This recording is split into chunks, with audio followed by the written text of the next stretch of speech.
Jacksonville rapper Yungeen Ace arrested by Jacksonville Beach police around midnight. Hakeem Robinson has been arrested in the 2019 Adrian Gaynor. Jacksonville law enforcement dropped the official Julio Foolio case documents, and those files put both Yungeen Ace and Ksoo directly in the spotlight. According to investigators, Ksoo was being looked at as someone who may have had a hand in Julio Foolio's death. As a key figure in ATK, word was that he had been throwing money into what's known as a hit pool, basically a fund where members stack cash together to put a price on their enemies. That detail became a serious point of concern within the court documents, especially after a gang member came forward, stating that there was a $10,000 bounty placed on Julio Foolio. If you think the cops capping and think Yungeen Ace will beat the charges, subscribe. Hey, on everything I love, bro. On the day homies, bro, I put it on everything on my soul, on my kids. I'm the one that smacked Julio Foolio that night when he got at his birthday celebration, bro. You feel me? I ain't gonna show my face and give my identity away or nothing like that, but you know, I did that, you feel me? It was money on his head, you feel me? I rock with Ace and them boys, you feel me? ATK, you feel me? I be in Jacksonville heavy, you feel me? If you know, you know. But yeah, you feel me? I did that, you feel me? I handled that, cause, you know, Ace had that money on his head, you know, Ace had him put that 10K up, told me to slide, told me to cause you know he got tired of that nigga running his mouth playing all the time, you feel me?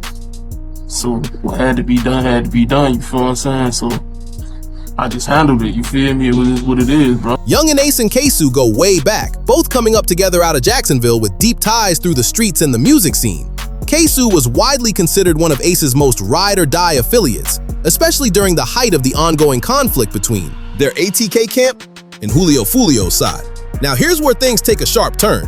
Ksoo is already locked up on a separate murder charge, carrying a life sentence. But on top of that, he's now facing new charges connected to the death of Adrian Gaynor, also known as Bibby, who was considered like a younger brother to Julio Foolio. When the newly released Julio Foolio case files came to light, Ksoo ended up entering a guilty plea in connection with the death of Bibby. Hakeem Robinson, also known as Ksoo, pleaded guilty to the of Adrian Gaynor Jr., who many people knew as Lil Bibby. That guilty plea came during a pre-trial hearing Monday, and the judge sentenced him to 10 years in prison for second-degree. What this basically confirmed was that Yungeen Ace and Ksoo had a whole mission to body anybody rocking with Julio Foolio's camp, no exceptions. A comment started making its rounds online where somebody pointed out that Ksoo and Yungeen Ace were moving with urgency to get Julio Foolio dealt with before he had a chance to spin back and get revenge for Bibby getting killed. Turns out Jacksonville law enforcement was already piecing together that exact same theory. And it didn't stop there. The sheriff personally stepped to Yungeen Ace and put his whole ATK organization on blast once the people responsible for Julio Foolio's murder got snatched up. So Yungeen Ace has long been known in Jacksonville. We are consistently monitoring those groups. We have people that are always watching them. I won't speak to the chief's investigation. That's up to TPD. We don't have an investigation on him right now, but he can't move around in Jacksonville without us knowing about it. And that's for the betterment of our community. Once you start stacking all that evidence up alongside everything Ksoo brought into the picture, the whole story behind what really happened to Julio Foolio starts unraveling real fast. And it wasn't just paperwork and witness statements doing the talking either. Law enforcement stumbled across a live stream that said a whole lot without needing any explanation. In the footage, Yungeen Ace was posted up with his own mother, and when the news of Julio Foolio's death came across, she wasn't grieving, she was laughing. That right there hit different because it wasn't just about the streets anymore. It was personal, it was family, and it showed just how deep that hatred ran on their side of things. That kind of reaction on a live stream for the whole internet to see was the type of detail that investigators weren't about to just let slide. You're my best friend. Hey, chat, y'all know what's going on though. Y'all stop playing with us, Talil. You talking from churches, boy, you know the f go to a buffer, get on your boy. And we want you to down. Julio, Ludio, Cheers. And if you thought things couldn't get any more serious, Jacksonville law enforcement turned around and did something that almost never happens. They publicly announced that Yungeen Ace is in their crosshairs. Think about that for a second. Police don't just put names out in the open like that unless they're already sitting on something heavy. And the word on the street is that a RICO could be the next chapter in this whole saga, which, if you know anything about RICO cases, you know that is not something you just walk away from. That's the kind of charge that takes down entire organizations. Now connect the dots. Yungeen, Ace, and ATK have allegedly been running wild through Jacksonville for years, and law enforcement has clearly been watching and waiting for the right moment to strike. What makes it even wilder is that inside the Julio Foolio murder trial, a witness popped up who was actually with Julio Foolio the night he was killed. And come to find out, this same woman had a whole romantic history with Trayvon Bullard, Yungeen Ace's own brother. That is not a coincidence. That is a connection that changes the entire conversation. And now with Alicia Andrews' trial on the horizon, a lot of people paying close attention to this situation believe her testimony alone could be the domino that knocks the whole ATK structure down and hands prosecutors the RICO case they've been building toward this entire time. Some point when you were younger, did you date someone who was associated with a rapper by the name of Yungeen Ace? Yeah. What is Yungeen Ace's real name? Keontae. Is that Keontae Bullard? Mm-hmm. And who were you dating that was related to Mr. Bullard? Trayvon. How is Trayvon Bullard related to Keontae Bullard? They're brothers. When did you date him? In 2018. And did something happen to him? Yeah, he passed away. When did he pass away? June 5th, 2018. And how did he pass away? He got... Was that a part of this rival? I'm assuming. People locked into this case online were absolutely losing it in the comment sections, with reactions flooding in saying the Julio Foolio trial was unlike anything they had ever seen play out in real time. Folks were pointing out that the feds were clearly already hovering, and that a RICO was basically being typed up as people were watching the situation unfold. People were even breaking down what ATK allegedly stands for, claiming it represents Ace Top Getting, which tells you everything about how that crew operated and what their priorities were. But here is where Yungeen Ace personally steps into the fire even deeper. It came out that after the murder went down, he actually sent photos of Julio Foolio's own bottles to one of the very suspects involved in carrying it out, basically rubbing it in and celebrating that Julio Foolio was gone with his own brand. Let that sink in for a moment. He wasn't just aware of what happened, he was in direct contact with the suspects toasting to it within hours of the crime going down. Now think about what sending those bottle photos actually means on a deeper level. In street culture, popping bottles is how you celebrate when something major goes your way. You don't just randomly send somebody photos of your enemy's own liquor brand unless you're making a statement. And the statement Yungeen Ace was allegedly making was loud and clear. We won. Some people following this case closely are taking it a step further and arguing that those bottle photos weren't just a celebration, they were Yungeen Ace's way of subtly signaling to the suspects that the job was done and the bag had been earned. Think about it like a coded confirmation. If you're the one who funded the hit, you're not going to call somebody and say congratulations out loud. Instead, you send something symbolic, something that only the people involved would truly understand the meaning behind. Sending Julio Foolio's own bottles to the people who allegedly took him out reads exactly like that kind of coded message. It's basically saying the contract has been fulfilled without ever saying a single word that could be used directly against you in court. The problem for Yungeen Ace is that investigators clearly understood the assignment, and those photos ended up being one of the most telling pieces of the entire puzzle. That means Yungeen Ace knew exactly who was behind it.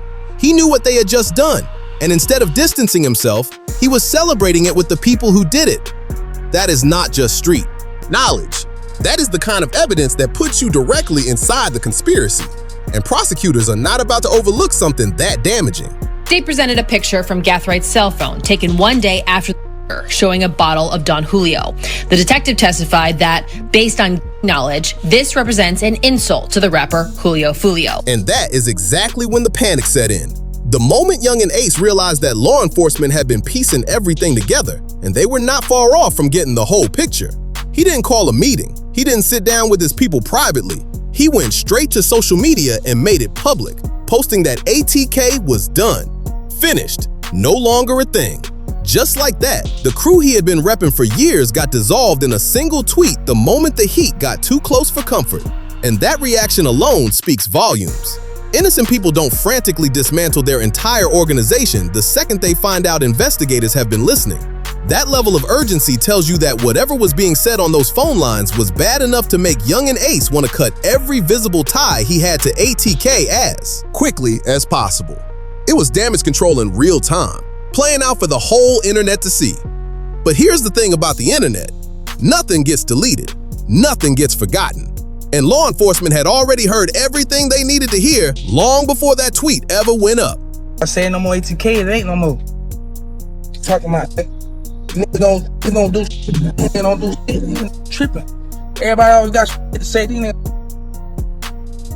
When the time for the Lord to be paid, just be at.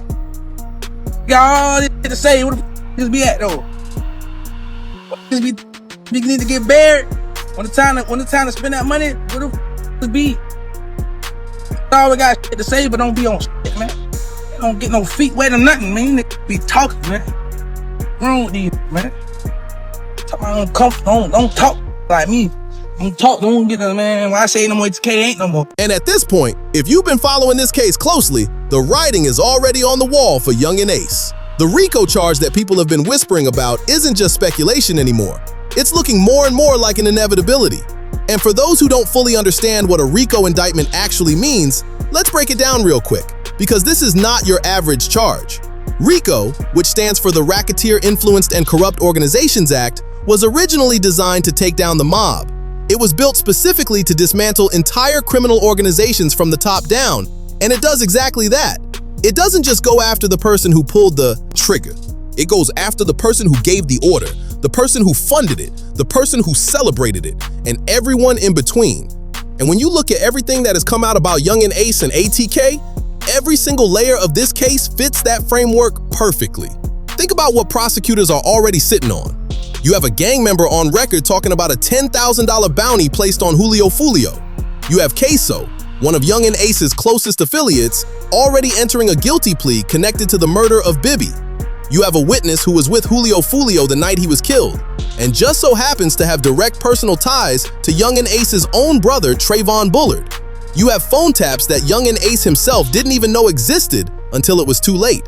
And then, on top of all of that, you have Yungeen Ace personally sending photos of Julio Foolio's own bottles to the suspects hours after the murder, which prosecutors can argue was a direct signal of approval and financial involvement in the hit. When you line all of that up together, that is not a collection of coincidences. That is a pattern of organized criminal behavior, and that is exactly what a RICO case is built on. Federal prosecutors love RICO cases for one reason: they work. The conviction rate on federal RICO charges is devastatingly high, and once the government decides they are going after you under that statute, the odds of walking away are almost non-existent. They don't bring those charges unless they are already sitting on a mountain of evidence, because they know that once that indictment drops, it is essentially a life sentence conversation. And for Yungeen Ace specifically, given his age, a life sentence is exactly what we're talking about. There is no coming home from a federal RICO conviction when you're already staring down multiple layers of conspiracy, murder for hire allegations, and a paper trail that connects you directly to the people who carried out the crime.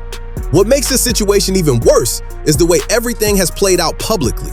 The live stream with his mother laughing, the tweet dissolving ATK the second he found out his phones were tapped, the bottle photos sent to suspects. Every single one of those moments is a gift to federal prosecutors, because they paint a picture of someone who was not only aware of what was happening, but was actively participating in and celebrating it. Defense attorneys are going to have an incredibly difficult time walking any of that back in front of a jury. You can't explain away a pattern that consistent. You can't call all of it a coincidence when piece after piece keeps connecting back to the same person. And let's not forget that Alicia Andrews' trial hasn't even fully played out yet. The testimony that comes out of that courtroom has the potential to add even more fuel to an already blazing fire. People close to the case believe that what gets said in that trial could be the final piece that gives the government everything they need to formally bring RICO charges down on Yungeen Ace and whatever remains of the ATK structure. Once that happens, it becomes a domino effect. People start cutting deals to save themselves. More information comes out, and the walls close in even tighter around the person at the top. The streets of Jacksonville have been watching this unfold. The internet has been watching. And most importantly, the federal government has been watching. Yungeen Ace built a career rapping about the life he was living. But the problem with putting everything on display is that the same audience watching your videos and streaming your music includes law enforcement building a case against you. At this point, unless something dramatic and unexpected shifts the entire trajectory of this investigation, Yungeen Ace is looking at spending the rest of his life behind bars. The evidence is stacking, the witnesses are talking, and the feds don't move. This publicly, unless they're already ready to close the door for good.